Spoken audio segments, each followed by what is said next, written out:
healthcare market in the country. South Africa has the biggest healthcare market in Africa. It's also the most modern and equipped market in the continent. And this one is assessed at 4 billion euros. When we talk about the healthcare market in South Africa, we are used to spotlight the huge division on it.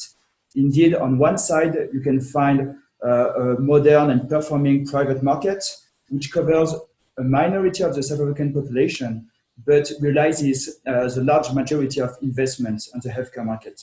This private market is structured by three main hospital groups, which are Life Healthcare, Netcare, and Medicare. On the other side, you can find a public market which covers the large majority of the South African population, but which knows a lot of problems in terms of organization, lack of resources, and facilities. In order to address these inequalities and allow the better access to healthcare services, the National Department of Health is trying to implement a national health insurance, which is supposed to give to every South African citizen a minimum medical coverage by 2026. Just to finish this general presentation about the healthcare market in the country, let's talk about the main health issues in the country. As you may know, the country knows a huge prevalence of communicable diseases such as HIV and TB, but also a progression of communicable diseases such as cancers and diabetes. South Africa is also the most hit country by the COVID-19 pandemic in Africa, with more than 600,000 cases and 16,000 deaths related to COVID-19, probably more. But in the months of July and August, South Africa was in the top 5 countries hit in the world. So in this very particular context, the development of health tech solution has been identified as a priority for both public and private actors. For the public sector, health tech solutions are a way to facilitate the implementation of the NHI and its main goals, such as allow the better access to health services, which remain a huge issue, notably in rural areas, as well as bypass the lack of specialists in some fields. I'm thinking, for example, about oncology or cardiology. For the private sector, the implementation of health tech solution is more a way to win the race between really competitive hospital groups and move to a smart hospital model in the private sector. As you can see, private actors have big investment capacities and they are all investing in digitalization strategies. For example, Netcare, which is like the leading hospital group in the country, has invested a lot in digitalization program and has also created an acceleration programs for 35 African health tech startups in the country. Today, the main health tech solutions which are looked at by these actors are mainly telemedicine, electronic health records, artificial intelligence, notably for diagnosis procedures, and also mobile health solutions, and notably for rural areas issues. As you can imagine, all these solutions have been emphasized with the current pandemic, as some of them have been specifically developed and used to struggle against the outbreak. And for example, thinking about telemedicine solution with the Vula Mobile solution and some AI solution which have been created by Découvrez, which is like a big insurance actor in the country. Yes, Camille, if you can go to the next slide. So just to finish with like main health tech solutions which are used in the country, we can talk, for example, about Vula Mobile, which is certainly like the most used telemedicine solution in the country, and which allows a direct link between rural health workers and some referrals and specialists in different kind of fields, such as ophthalmology, cardiology, also HIV. Another health tech solution which is mainly used in the country is the Vodacom RX solution, which is an application which has been created after a partnership between the National Department of Health and the leading telco operator Vodacom, and which allows a real-time visibility of medicine stock levels in some public clinics, notably for ARVs, anti-TB products, and vaccines. Thank you, Camille. So now I will have also the pleasure to present you the education and edtech sector in South Africa. And just to begin as well with a quick sector presentation of this sector, as you can imagine, after years of exclusion, the improvement of education and higher education has been identified as a priority by the South African government to catch up all the lack of skills and reduce the social and economic inequalities in the country. As you can see, the learning and culture is the largest budget of the South African government, together with healthcare. Just before, I've talked about huge inequalities on the healthcare sector in the country. We can nearly find the same kind of structure in the education system in South Africa, with on one side an excellent and modern private school system, and another side a less equipped and crowded public schools with a huge lack of resources. When we talk about the university system in South Africa, South African universities are known as probably the best on the continent, and some of them can nearly compete with European and North American universities, with, for example, the Stellenbosch University in the region of Cape Town, the University of Cape Town, and the University of Wits in Johannesburg.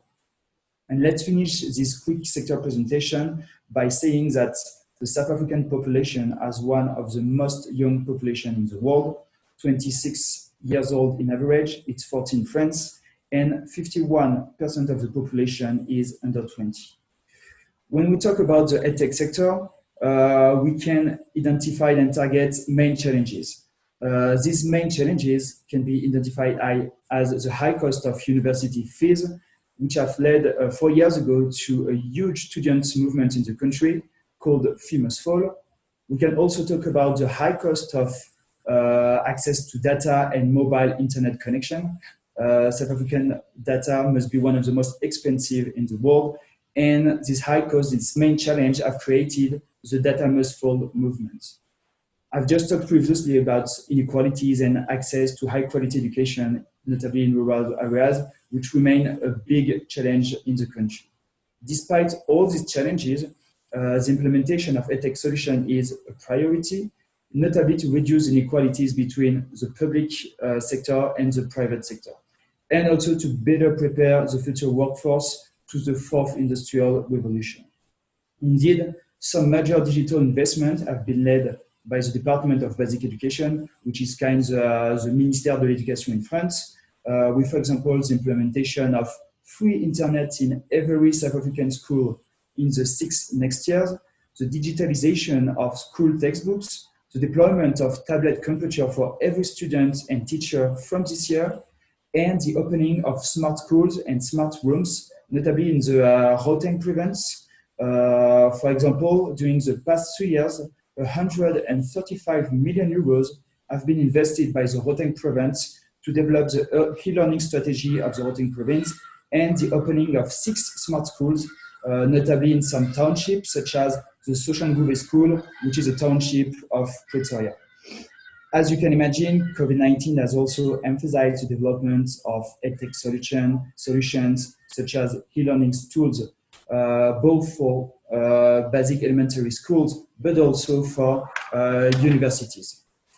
So as I said, some main challenges remain to succeed to a fair use of EdTech solution in South Africa, such as the access to data and connectivity, the access to hardware resources, the development of skills for parents, but also for teachers, for South African teachers, which is still a huge challenge in the country, and the development of skills to prepare the future workforce to the fourth industrial revolution, such as robotic and coding. Yes, Camille, if you can go to the next slide. So just to finish as well with some main EdTech solution used in the university and school system in South Africa. We can, for example, talk about the Snaplify Education, which is a platform which allows every student all across Africa to access to books, and also the Funda platform, which is also a digital platform which allows students and young South Africans to access to scholarships and bursaries in South Africa, but also on an international level.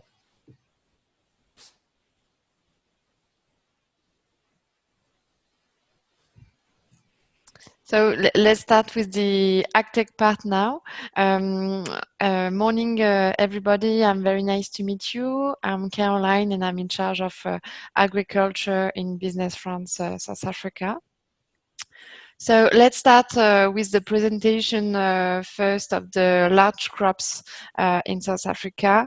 It's very important to understand that South Africa has a highly diversified agriculture. The three first crops are maize, wheat, and soybean. For the maize, South Africa is the first African producer. But we have also different kind of crops, largely here. For example, we have the potato, and South Africa is the third African producer. South Africa is also a large exporter of cereal and fruit.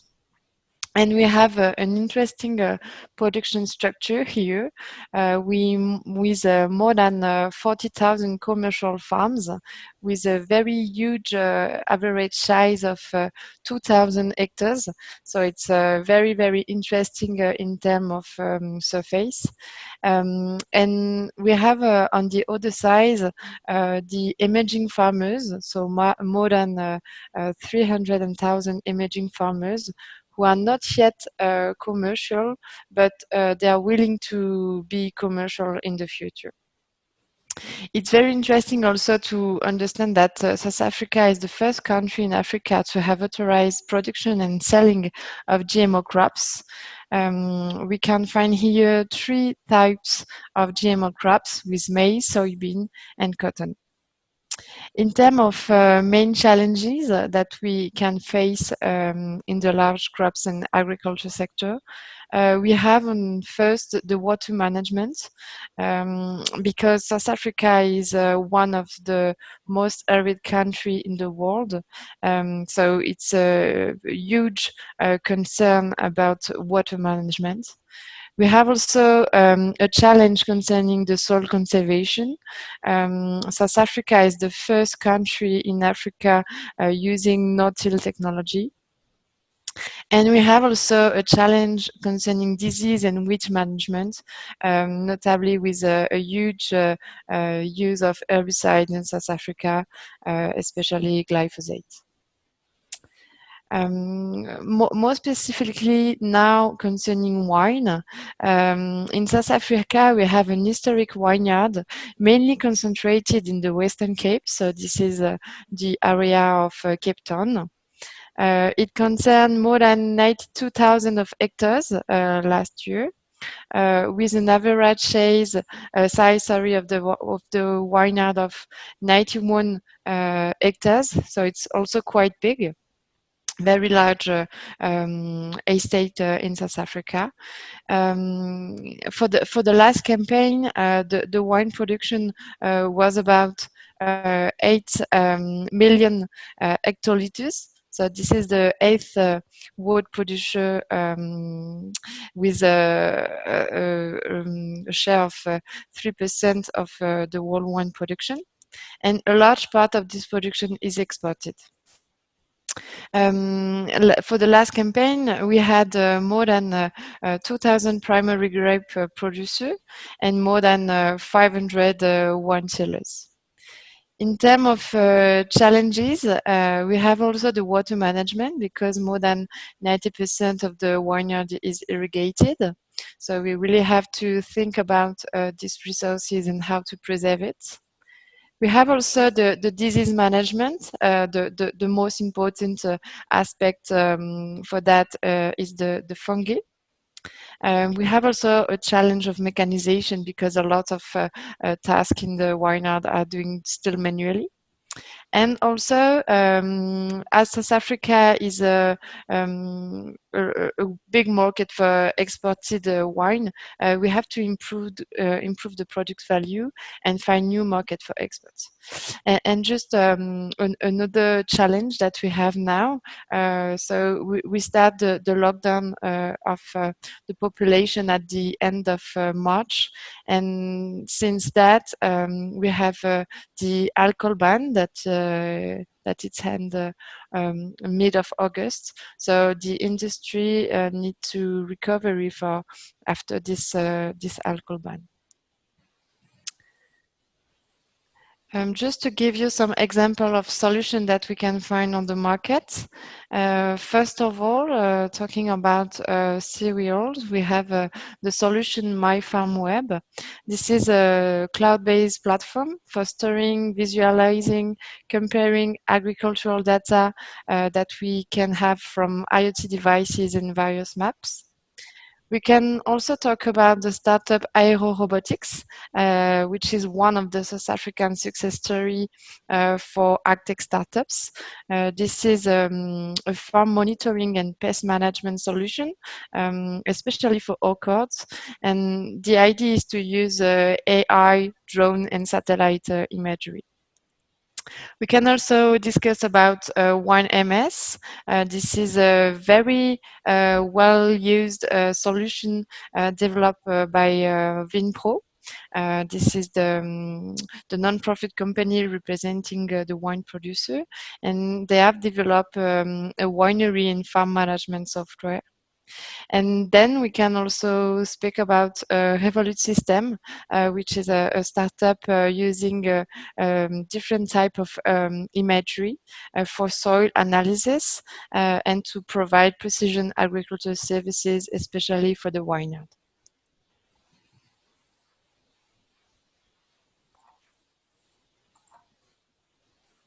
Hello, everybody.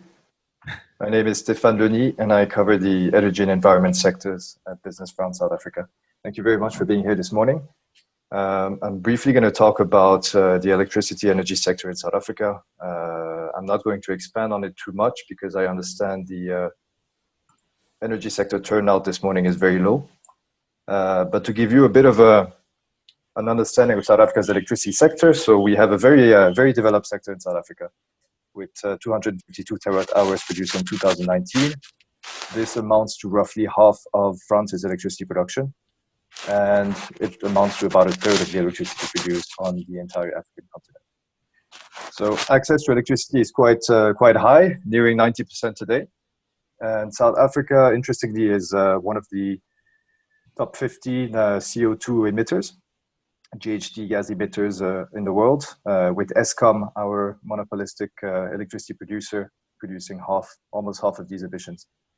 And Eskom is responsible for producing close to 90 to 95% of the electricity in the country. So we've been dealing with a lot of problems recently because Eskom has been facing poor maintenance problems and the lack of maintenance of their infrastructure over the past 20 years. We have a lot of coal power plants that stopped working. And we've experienced 530 hours of load shedding in 2019, so quite a lot, for an economic cost to industry of about 3 to 4 billion euro. So it's a real problem today. Added to that is the fact that we've been experiencing constant tariff increases because Eskom is indebted as well and aims to recoup a lot of those lost earnings. And as you can see today, our electricity mix is largely dominated by coal, with 83% of electricity production coming from coal power plants, and solar and wind only represent 1% and 3% respectively, without great surprise, even though we have about 4,200 megawatts of operational solar and wind capacity today. So what are the main opportunities for companies in the energy space, the renewable energy space? We've got a public program which is going to be taken to the next phase shortly, with 2,000 megawatts of solar PV and 4,800 megawatts of wind to be procured in the next 5 to 8 years.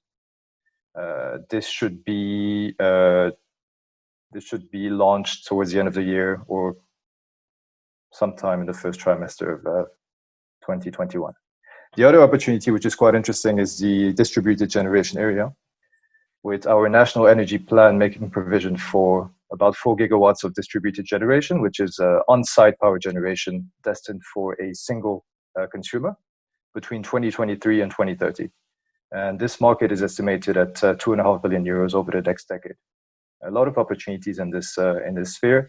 That could also include renewable energies, marine renewable energies, even though there is a bit of a lack of enabling regulation in this sector. Energy efficiency is another big opportunity area for companies in that space, because there are a number of electricity consumption reduction targets that the government has put into place, including in commercial buildings, public buildings, and also the manufacturing sector through retrofitting. There is a municipal energy efficiency program, which allows municipalities to benefit from funds to allocate towards retrofitting their street lighting, their HVAC systems, and implementing smart meters as well. We have an organism in South Africa called the Green Building Council of South Africa, and they are currently trying to promote zero carbon buildings. They have a program in place to try to reach zero carbon buildings by 2050, and through trying to get prescribers to promote energy efficient products. There's also a big drive towards green hydrogen production. So we've got our Department of Science and Innovation working on a roadmap for that. Some cities want to become producers and exporters of hydrogen as well. And this all ties in with a local manufacturing drive to have solar panels and masts and blades. Unfortunately, with renewables, a lot of the components are imported, and this has to change. So some special economic zones are being implemented, such as Atlantis, which is a green special economic zone aimed at attracting investors to manufacture locally. And that is a space to watch over the next few years. A few words on marine renewable energies, because I understand we have today a company specialized in marine renewable energies, I think namely Wave Energy. So South Africa has a very vast coastline of close to 2,800 kilometers. There is big potential for various marine technologies, such as offshore wind, except that there is limited potential due to shallow water areas. Perhaps floating wind could be explored. And also, there is a big potential on the coast already for onshore wind, which has to be kind of realized first, and then perhaps people look at offshore wind. Regarding tidal energy, there are some areas with very strong currents. One of the areas with the biggest potential has been identified off the coast of East London. It is called the Agulhas current, and you get speeds in that zone of very often above 2 meters per second.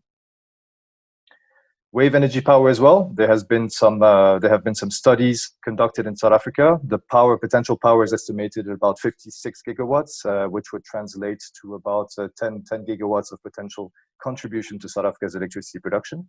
This is something that is being deployed currently in South Africa. We've got a 1 megawatt pilot being built in Hermanus, and there are plans to build other plants of 3.5 megawatts. And another company has actually come out saying that they want to build a 500 megawatt wave power plant.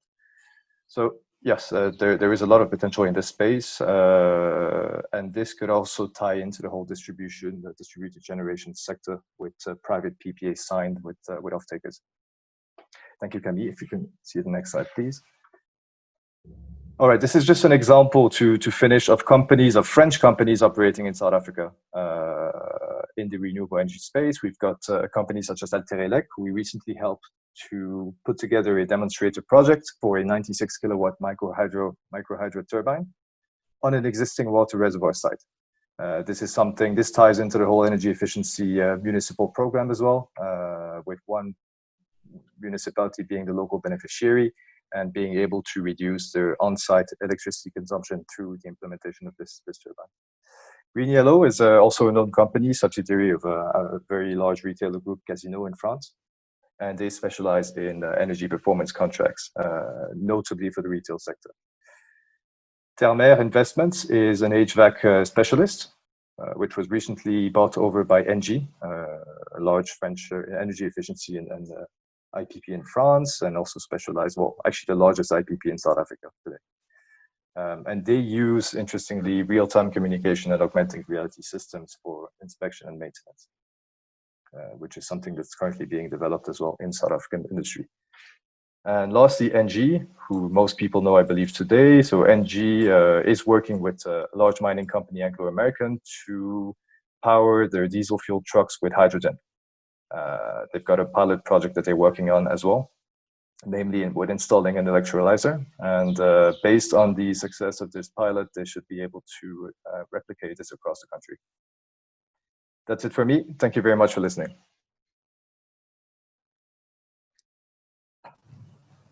Hello everyone, I'm Maeva. I'm working as a trade advisor at Business France, and I'm in charge of transport, infrastructure and security. But today I'm going to do a very quick presentation of drone UAV because apparently there is a company, one of the startups is on the drone sector. It's going to be very quick, but please, if you do have any question at the end, or if you want to discuss, we can organize a meeting. So South Africa, it's the largest drone market in Africa. In 2019, the industry market was worth 198 million euro. And its estimation of what it has contributed to the South African economy is 627 million. So it's very booming in South Africa, drone. And in 2020 they launched the Drone Council of South Africa, and the main goal of this new association is to create new partnership. And the focus is really on training, because as Camille said in the beginning, unemployment in South Africa is huge, and they do have a lot of unskilled and untrained young people. So the focus is really to train people and to have more people in the sector. Now, even government and municipalities are working with drone. HealthTech, infrastructure development, are now using drone to monitor and to protect construction sites. HealthTech, it's a province, Johannesburg and Pretoria are. The main applications are mining. We do have a lot of mining in South Africa, agriculture and security.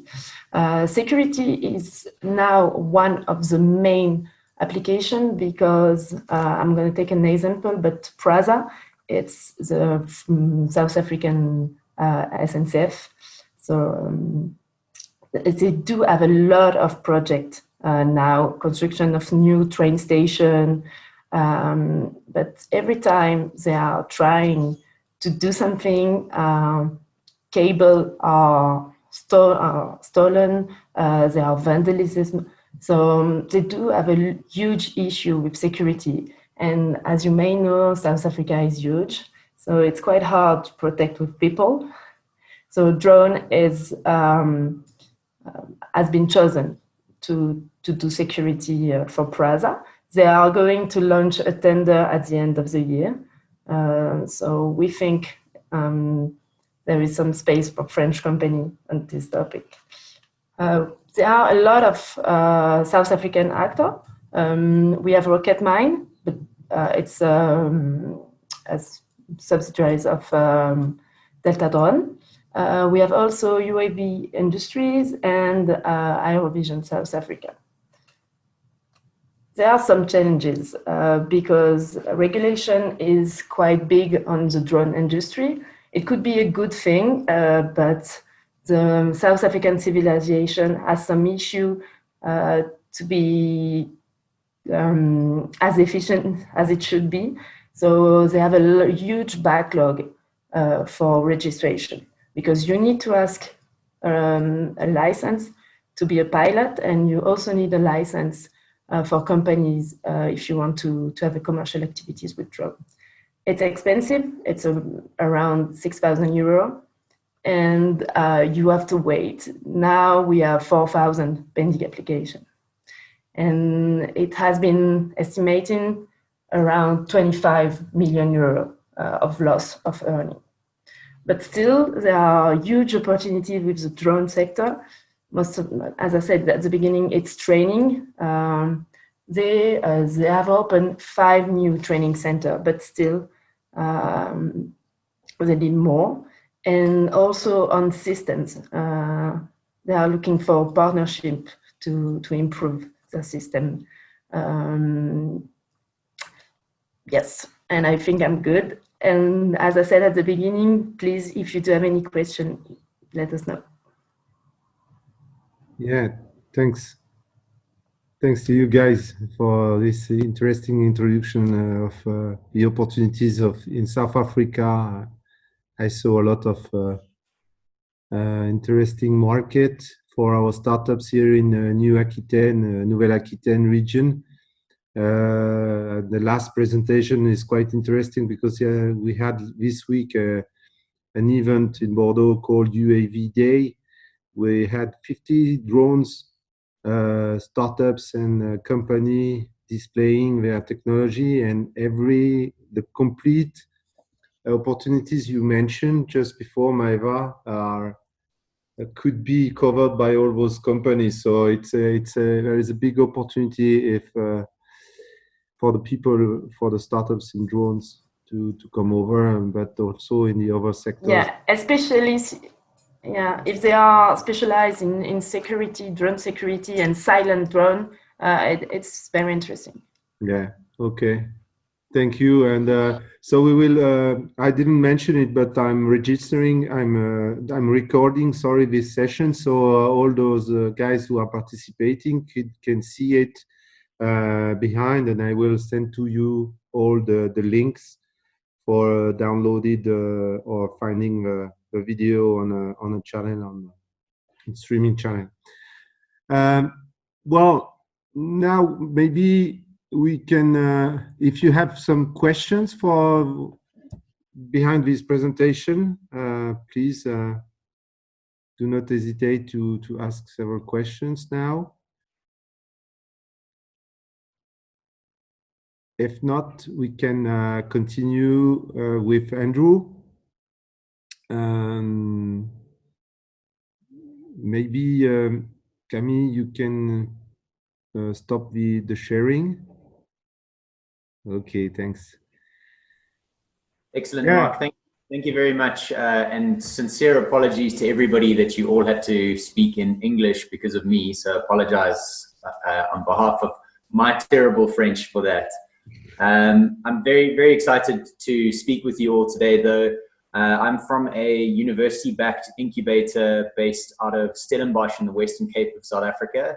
It's called LAUNCHLAB, and I'm very, very happy to answer any questions post this, and I'll share my details with Mark post the call. So if you've got any further questions, be happy to address those also. If I may, Mark, would you mind if I share the screen now? I think I've got permission. Yeah, you can in the time just the time the presentation is coming, just to give just an information, global information. LAUNCHLAB is for Bordeaux Techno-West, and more largely speaking for a consortium of technopoles in Nouvelle-Aquitaine called Sirena.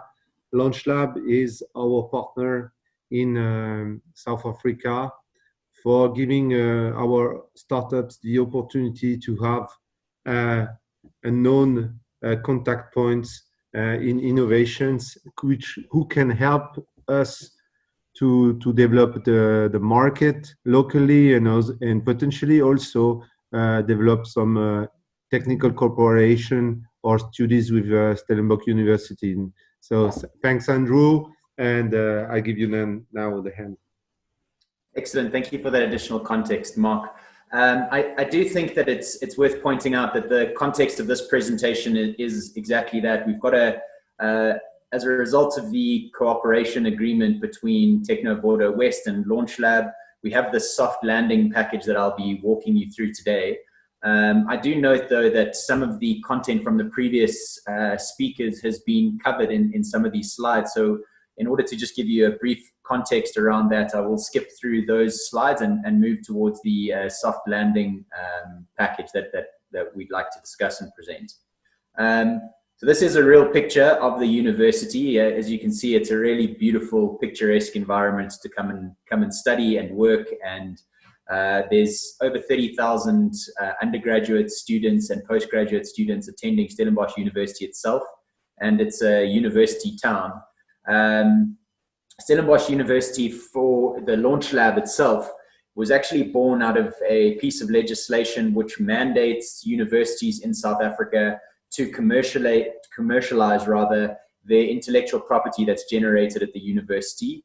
And so Stellenbosch University LaunchLab was incorporated in 2015 as an initiative of Innovis and the Stellenbosch University to try and commercialize these pieces of intellectual property that were being developed in the university, but ultimately sat in the bottom of a file cabinet and were never commercialized.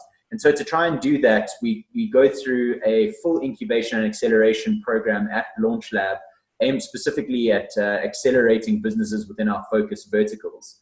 And key to point out is that we do exist in this 0 to 1 stage of business development, but because of our network access and the fact that we play this connecting role across the ecosystem in South Africa, we have access to a broad range of service providers, both legal, financial, and a range of other professional service providers who are able to provide soft landing assistance to the likes of businesses seeking to expand into sub-Saharan Africa. I do think it's key to point out that our objective is to really try and contribute to the solution space around the world's wicked problems. And so to that end, we've focused very specifically on 3 verticals, being climate, agriculture, and health, which align very neatly to the previous speakers' presentations around the strengths and opportunities and weaknesses of the South African landscape. And ultimately, the value proposition of what LaunchLab has to offer is to be the co-founder that you can't find or access in South Africa. And if you're a French startup seeking to expand, definitely providing the necessary contextualization and skill set needed to help you expand into sub-Saharan Africa. And I think as Caroline pointed out, South Africa is very much seen as the launchpad into the rest of Africa, having a lot of fundamental strengths and competitive advantages over other areas, other countries in the region. So I would like to just highlight a couple of the factors that are specific around the Western Cape. So we are located effectively in the southwest corner of the country. We're also home to the furthest south point that you can get on the African continent. And so the Western Cape exists in an area where, from a South African perspective, we're on a European time zone, which I think makes communication and interaction very, very easy. Also, as one of the previous speakers pointed out, our GDP per capita is literally a sixth of what the GDP per capita is for the same period, being $38,000 per capita in 2017, when these statistics were generated.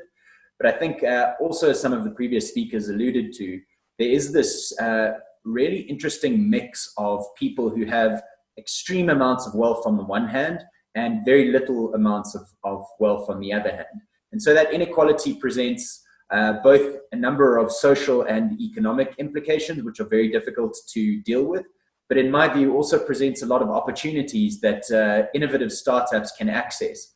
And in addition to that, presents a very unique environment where you can test products and solutions and technology across both the bottom of the market and right at the very top of the market, where we have, as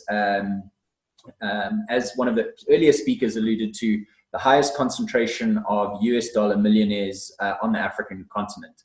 And I think there was a slight distinction, and maybe that's as a result of COVID fluctuations in currency, but at last count, we had 49,000 US dollar millionaires in South Africa. I think from a telecoms perspective, we've already covered some of these statistics, but I'll just point out to 150% mobile penetration, which is obviously a pretty germane statistic across the African continent, where mobile penetration is seen to be very robust. But in particular, we're in the fortunate position of having a very robust infrastructure system underpinning this. Although, again, to be fully transparent, there are the problems of cable theft and even in some instances, people breaking into telecoms towers. But those are all problems that present unique opportunities for solutions from innovative startups and entrepreneurs. The point of this slide is really just to point out the significant strength in the financial services market by some accounts, South Africa has one of the most advanced financial services sectors on the planet. So we pioneered a number of really innovative technologies, including the chip that most people see on their bank cards these days was actually pioneered in South Africa. So the strength of the financial services ecosystem and the accounting and audit ecosystem provides a really strong backbone for technologically advanced and high-tech service offerings and products. To get specific into the Western Cape and Cape Town region, the only statistics I'd point out here are that 61% of the population is under 35, which presents a very unique opportunity to access a youth demographic dividend that we are only just beginning to tap into as a market. We do have the fastest growing economy in South Africa, and in addition to that, there's a very high penetration of Wi-Fi hotspots and Wi-Fi technology across the Western Cape, which gives us a unique advantage across the rest of the country and the rest of the continent. Here, I think really what's important to note is that the home of venture capital and early stage risk capital in South Africa, and by some accounts in sub-Saharan Africa, is located in Cape Town and in the Western Cape, where we have more than 56% of the transactions concluded in the period under analysis were concluded in Cape Town with fund managers based out of Cape Town. And I would venture to say that these figures have been updated, and I'm happy to share with you some of those updated figures should any of you be interested. Again, to point out the strength of the ecosystem in terms of angel investors and the concentration of high net worth individuals who do have disposable income to put towards early stage risk capital. LaunchLab itself is in the process of raising a fund to provide funding to these early stage ventures. So hopefully we can update you at the next one of these conversations with some positive news around our fund having been launched. And then to point specifically to Stellenbosch University and Stellenbosch University LaunchLab and the competitive advantages that it offers. We do see very much that LaunchLab is the platform maker. So bringing together a really high quality ecosystem of very experienced technical experts. We have access to world-class engineering and prototyping testing labs, 3D printers. As I mentioned earlier, we have access to a large pool of risk capital, together with the 30,000 plus students that I mentioned in the beginning of the presentation, as well as the extreme strength and credibility that comes with being affiliated to a top 3 in Africa university. We also have the oldest agricultural faculty on the continent, and by measurement through PCT applications, one of the most innovative universities on the continent. Just to talk briefly about the soft landing package, effectively what this looks like is any startup looking to expand into sub-Saharan Africa could use this soft landing package as a opportunity to spin up really quickly, where you have a pre-incorporated company that as you arrive, you sign a few documents, and then you have a company that's set up with all of the necessary incorporation documents and agreements, together with bank accounts where you're able to start transacting almost immediately. We're also able to provide through the LaunchLab itself a sponsorship for work visas, which is a significant issue that should be highlighted and something that should not be underestimated. I think one of the earlier speakers referred to the bureaucratic processes that affect the drone industry. We experience similar types of hiccups around departments of Home Affairs trying to process and administer the visa application process. So just a word of warning there, it is something that you need to think of ahead of time and not leave till too late in your planning to move to sub-Saharan Africa or move operations to sub-Saharan Africa. On the softer side, we do obviously provide a lot of assistance. For us, we see this as a contribution, a meaningful contribution to the South African ecosystem. And we are committed to trying to infuse the South African ecosystem with global North partners like this one with Sirena and with Techno Bordeaux West. On the back of that, we do provide assistance in finding accommodation, together with the softer fun side of things around things to do in Stellenbosch and Cape Town, of course. So connections to accountants, lawyers, local talent through the university or elsewhere through recruitment agencies is all something that we're able to assist with. In addition to that, I think not to be underestimated is the opportunity that we provide to contextualize a pitch to South African investors and to South African audiences. I do think that there's, in a lot of cases, a simple transposal of a solution in the global north to one in sub-Saharan Africa that takes place without the necessary contextualization. And I think that having somebody on the ground who can give you that necessary input is something that would be very useful and value additive to your efforts to expand into Africa. And that's something that we're very happy to provide. Of course, LaunchLab itself has access to office space and shared co-working space where you can come and get set up initially or for the long term. Together with, as I mentioned, a maker's space, which allows 3D printing, prototyping and testing labs, and significant value add is, of course, the connections and market access that we provide to the South African ecosystem. And on the basis of our 5 years of operational experience and network building to the broader sub-Saharan African ecosystem.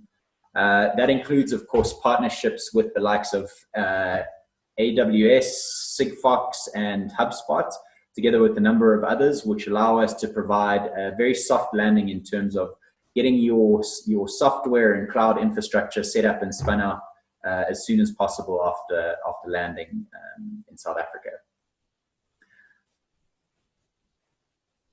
I did want to also just point out briefly a couple of initiatives that we are running at the moment. So our Agri Lab and Climate Lab and Health Labs are each dedicated labs set up to service startups operating within these specific verticals. And we're launching a new program called Supernova 2021, which effectively looks like 22 weeks of incubation across these verticals and 22 weeks of bespoke venture building support, where some of our venture building experts will work directly with companies to build out their problems and or work on their problems and provide solutions to the startups for unique South African and African context. In addition, we are running a techpreneurship center, which effectively looks to match skilled graduates post a upskilling program that we put them on to corporate partners where they do a 3-month internship, hopefully to essentially curate and craft graduates from these programs going out into the workplace with meaningful skills that they can apply on day one. The engineering launch lab I've already referred to in terms of the makerspace and the prototyping testing labs. But ultimately, around the world's wicked problems, we're dedicated to contributing meaningfully to the solution space. And I think that's something that is very important to us and underpins both the program and our ethos in terms of who we select onto the program. So the Supernova program will likely only be 6 to 8 startups that we introduce into the ecosystem because it constitutes an immense investment of human and financial capital into those incubatee companies. Just some of our market access partners that we have very good relationships with. I saw a couple of them mentioned in some of the earlier presentations. Total, Engie, Mediclinic, these are all pretty significant partners with whom we've run programs in the past, and we'd be very happy to connect any of you with relevant introductions and warm introductions there. I would also just say that, as I mentioned earlier, we are running the Supernova program that will commence a call for applications on the 1st of November, rather.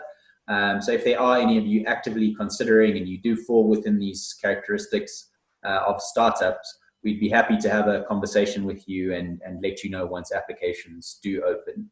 But ultimately, very keen to build this bridge between South Africa and Europe, and to work with each one of you guys to the extent that you're interested in expanding into sub-Saharan Africa.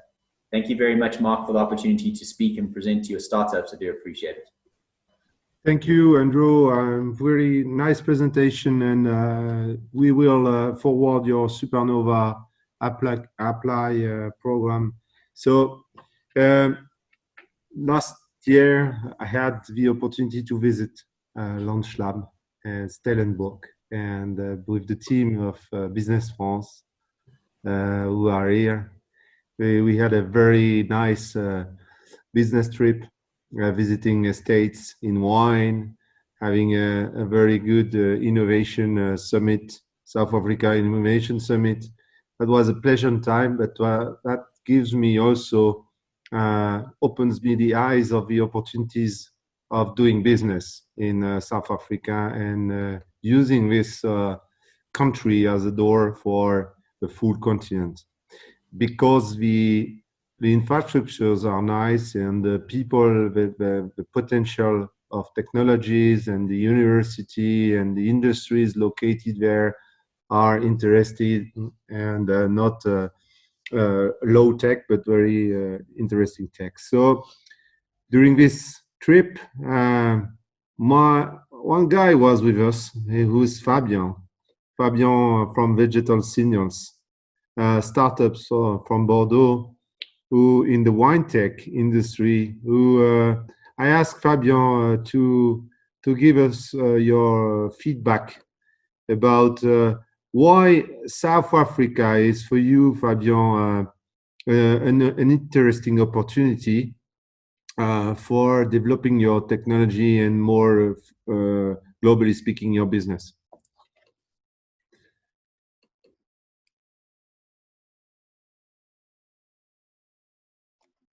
Hello everyone.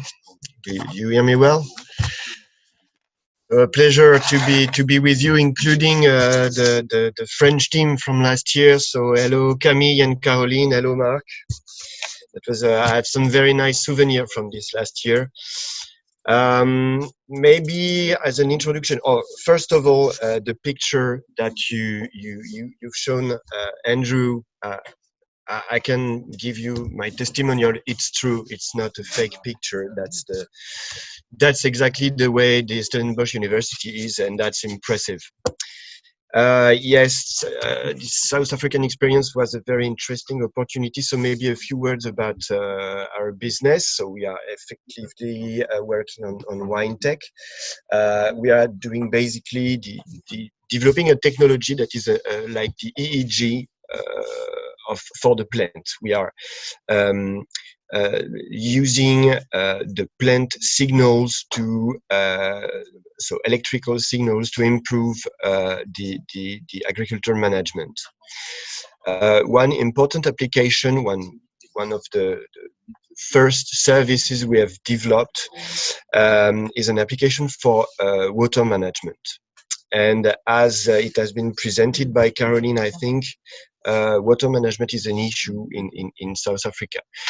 It was so I considered that there were some business opportunities for us, but it's even more important because this kind of application, we found it difficult to find some business models here in Europe, basically because the cost of water is not very high.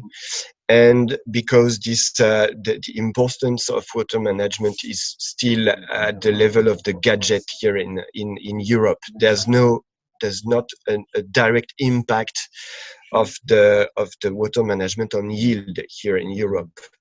But when you see the information provided by Caroline explaining that there's a drop of the production of the wine industry due to the drought situation in South Africa, our decision to go there was motivated by the idea that this particular South African agriculture context was kind of a laboratory for our technology and a market that is a bit in advance compared to the other agriculture in the world. I'm convinced that we are going to face comparable situations in Europe and on other continents, and that's just that South Africa is 10 years in advance in the critical situation it is facing with its agriculture. So we decided to go there. We met a lot of interesting people in Stellenbosch, notably, and with the LAUNCHLAB and the different wine faculties. We also took part to this impressive innovation summit that was in Cape Town. That was quite a successful opportunity that helped us to consolidate the links we had built in the first days of our business travel there. Notably, we won the Wine Tech Prize of the Innovation Summit, and we are now actively working at Stellenbosch with a couple of people, including the Wine Tech Agency and some industry partners and some academic partners. And I must admit, it has been an access to a very professional ecosystem, and very efficient, that is very business minded. We are talking about a university, but this university is a hub for a lot of that's exactly what Andrew was saying. You can access right in the middle of the university to investors, to tech providers, etc. So a very interesting context. So now we are South African has become an important part of our activity, and we think that unfortunately the COVID situation was difficult this year, probably more in South Africa than here in France. So I hope you guys are not suffering too much of the situation. But I recently, this week, I understood that the airports are opening back at the beginning of October. So we hope we will be able to go there quite soon, because the wine season is starting in a couple of weeks, and that's business trip has been turned into long-term partnerships, and we hope a lot of business in the coming years. So, Mark, do you think it was? Maybe we can exchange and have a discussion, or make it more lively. I did not exactly prepare a specific speech, but no, thanks, Fabien. I will moderate and do my. So yes, Fabien has this chance to find a real partnership potential with Stellenbosch University. LAUNCHLAB could be also one time a soft landing opportunities for him if needed. All was development we are doing actually with Stellenbosch University, LAUNCHLAB, and supported by Business France and also the Agency of French Development, Mathieu Bécu, who is not here today because he's on holiday in France. So we have the opportunity for you. I see already Romain, Frédéric, others, Emmanuel, Gabriel. So we have real interesting opportunities for you for developing your business. Wine industry sector is one of our first steps because of the history, because of the opportunity of the Bordeaux place to have some technology to offer, and also because of the natural situation, because once the grape is growing in the north differently than in the south of the global Earth. So it's interesting having in a full year the opportunity to study how the technologies on the vineyard. So maybe Aurélie or some others, you have eventually questions or question for your business developments. We give us 10 minutes left, and we can then exchange a small Q&A, question and answers session. Who wants to start? I see already she's ready. Non, je n'ai pas de questions. Merci Marc. Merci à tous pour cette présentation. Thanks everyone for this presentation. It was really interesting. I'm afraid I don't have any questions so far. It was interesting to see how the ecological aspect of business is really present in South Africa. That's something I didn't realize was that big there, and how advanced the technologies were in the tryout. So that's really amazing, and thank you, Fabian, for that, because that was really inspiring, your story as well. But I'm afraid I don't have anything to say at the moment or ask, but I know that if I have something later on, I know I'll contact anyone with the list. Thank you.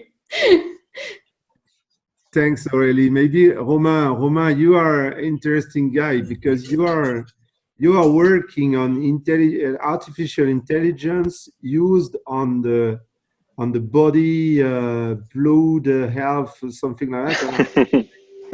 Yeah, something like that. Yeah. I think the first transplantation of a heart has been made in South Africa. Is that true? No. Yeah. That's correct. Yeah, Dr. Christian Barnard, 1957. Correct.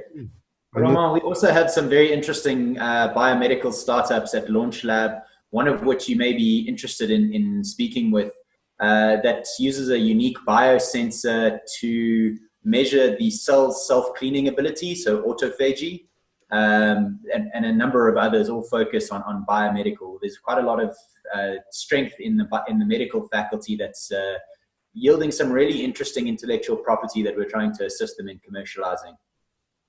Okay, great.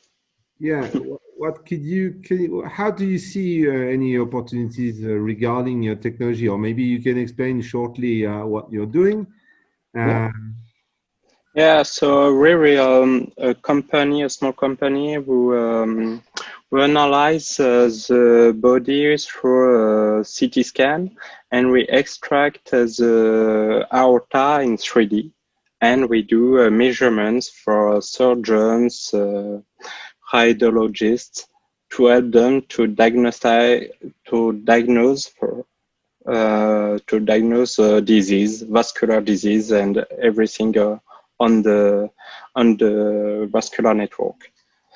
And I see in the beginning of the presentation was very interesting because the market seems very dynamic, and with main groups, big groups, and maybe we can work with them to understand much more how they work, and if there's many scanners, CT scan or MRI device and all those stuff. Yeah. If I can add something on this specific field, and notably regarding the use of AI solutions, and notably in the diagnosis sphere in the country. Indeed, like big hospital groups, big imaging groups as well, but also public actors are more and more interested in that kind of solution, because it's also a way to access to a better way to diagnosis, and also for the public actors to bypass, as I said, the lack of specialists on very specific fields, such as cardiology and oncology. So all these actors are more and more interested to implement that kind of solution, because it's a way to address all these weaknesses and notably the lack in terms of diagnosis in the country. Moreover, as I say, big hospital groups have big investment capabilities and big investment programs, notably in the sphere of health tech solution, and they are more and more interested in AI solutions. It's notably the case for the Mediclinic group, which is based actually in Stellenbosch as well, and which is investing a lot in AI solutions, notably for diagnosis. So I'm pretty sure that it's mainly the solutions they're looking for. Okay, great. Thank you. Okay.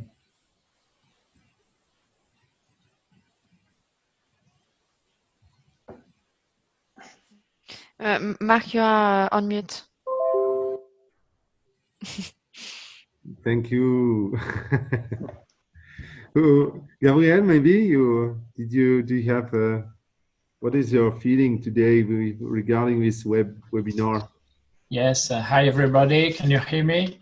Yes, good. Okay. So I'm a project manager at Citerns. Citerns is a French startup based in Bordeaux, and we develop a wave energy converter with the objective to produce electricity and fresh water. These are very big issues in the world, and maybe more specifically in South Africa. And so now we are developing our solution, and we'll start the commercialization within, I would say, 2 years.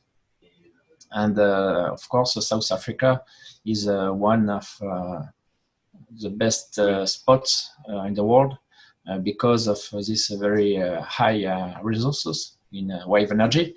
And I'm very happy that Stefan mentioned the wave energy. And Stefan, be sure that I will get in touch with you very shortly. Wow. And so today, one of my concerns is to know what are the main actors on the electricity and the freshwater sector in South Africa. And I would be very interested to know who are which are these actors, how to get in touch with them.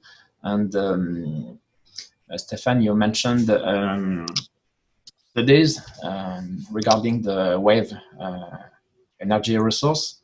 And I would like to know if these studies are available. So these are many issues that needs to be treated. Thank you, Gabriel, for listening in today. What I would suggest is that we schedule perhaps a call to discuss all of this in further detail. I can also send you some documents that you might find interesting, and to see how we could help you to position yourselves on the South African market, which, as you saw, is full of potential. Is it a market that you have been actively looking into as part of you being a member at TechnoWest, or is it the very first approach for you?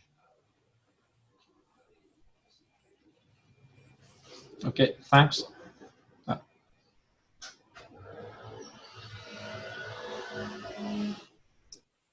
Okay, well, thank you. I'm sorry, did you ask something? Yeah, I just wanted to know if it was your first approach of the South African market, or if you yes. had some prior information on the market already that you have received. No, it's our first approach.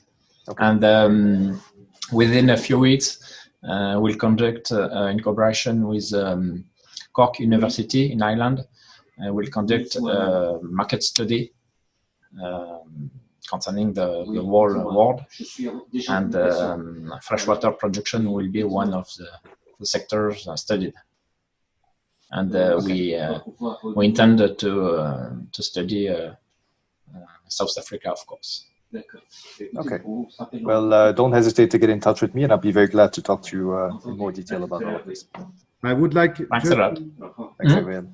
Yes, Gabriel, just we do not have your records, your mail, Zoom link you have used.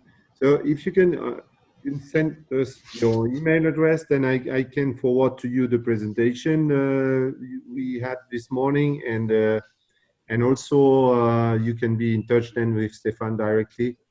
Then he can contact you as well. You guys are from France. Okay.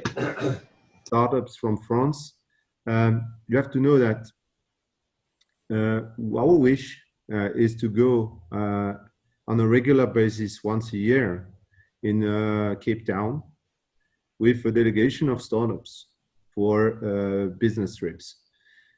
So well, if you have very big interest for that, do not hesitate to give me your inputs, what you want to see, when you could be able to do it, and I will be very pleased to organize a mission. Maybe next year in September, something like that. I think it's the best moment for us, and we would like to go back and to continue what we have started, because it's not. I don't like the videos, and the spirit and the landscape are so nice that nobody wants to go to stay on in France after seeing that. Simon, Emmanuel, what's your feeling? Emmanuel, in the EdTech, what is your feedback about that? Hello. Can you hear me well? Yes. Yes. Okay. Fine. So happy to meet in person with Caroline. We exchanged last year. I unfortunately had to cancel my trip.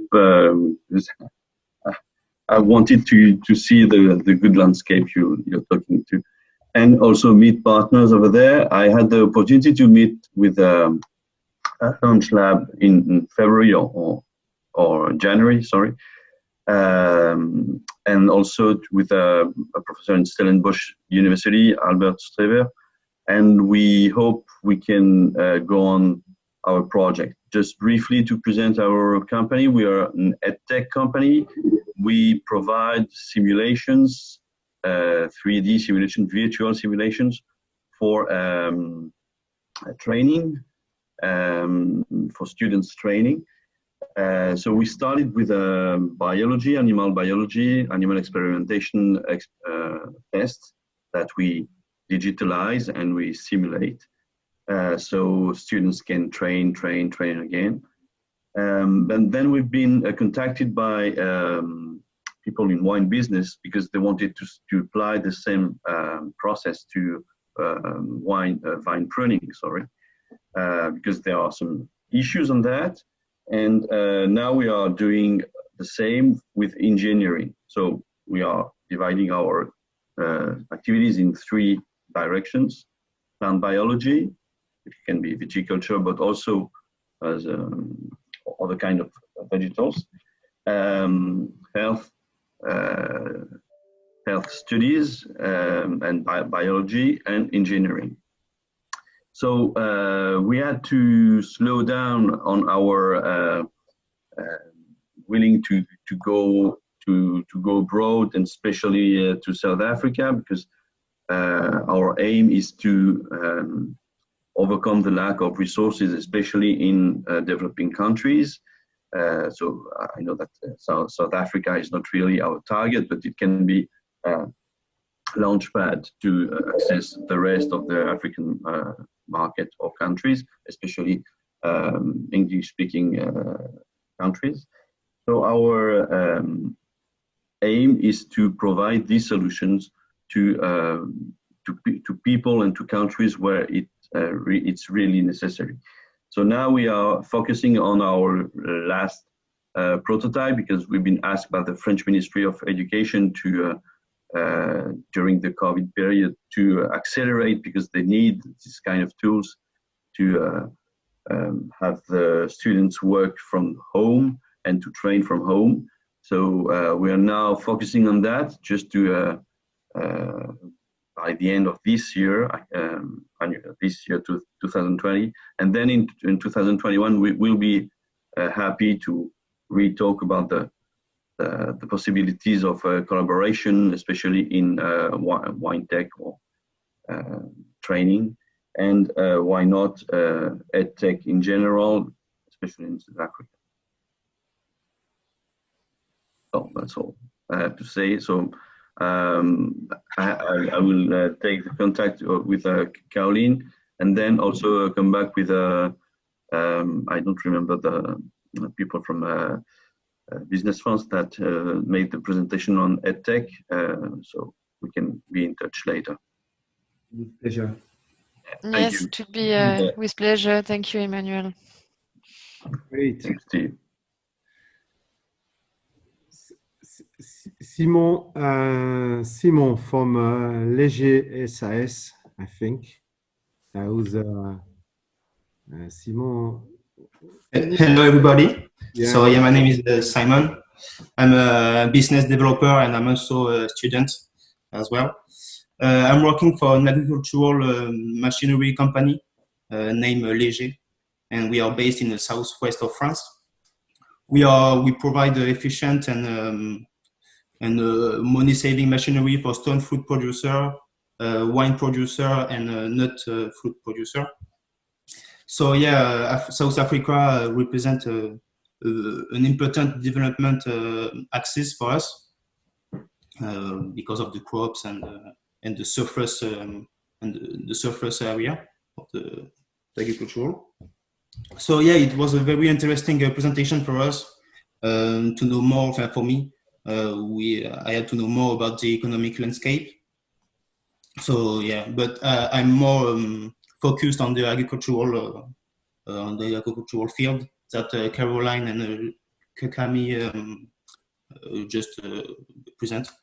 So I will come back to Caroline to talk about the next phase, the next step of our project. That's it. Yeah. Thank you, Simon. Yes, indeed, we did at the first semester of this year a mission for Léger at Business France, and just after the end of the first phases, was great. We had the COVID-19 wave and the border closed, so we can't do the business trip as usual. But I think that we can discuss very soon, because now the border will be maybe open in next month, and we will maybe discuss also about the success stories that we had with the virtual business trip. But it was a good first phases that we did with a very interesting company in the wine tech, and they were very interested by your equipment, as we discussed. That's good. Yeah, we are looking forward to come in South Africa. Yes, thank you. You will be welcome, and you can come with region. You are located in Région Nouvelle-Aquitaine as well, so you are able to come with us. No problem. All right. Okay, so now it's time. Thanks to you all. My email address in the conversation. This session has been recorded, and I will give you the link for seeing it tonight instead of the soccer game. And so thanks to you, thanks to Camille, Caroline, Stéphane, Maeva, and I forgot your name. Maxime. Thank you, Andrew. I'm pleased to having see you, and hello to my friend Brandon. I will say so. By LAUNCHLAB, to all the other guys from the Sun University. Thank you, Fabien. You were very good as well as always. And thanks to you all guys who have participated to this webinar. It was the first time, and we were very, very pleased, and we thank you, the team from Business France and LAUNCHLAB, for the quality of your presentation. And we hope you take care. Take care of you and stay in a good health. And we see you in a few months. Okay? Thanks a lot. Thank you very much. Have a nice weekend. It was a pleasure. Bye-bye. Thank you. Bye-bye.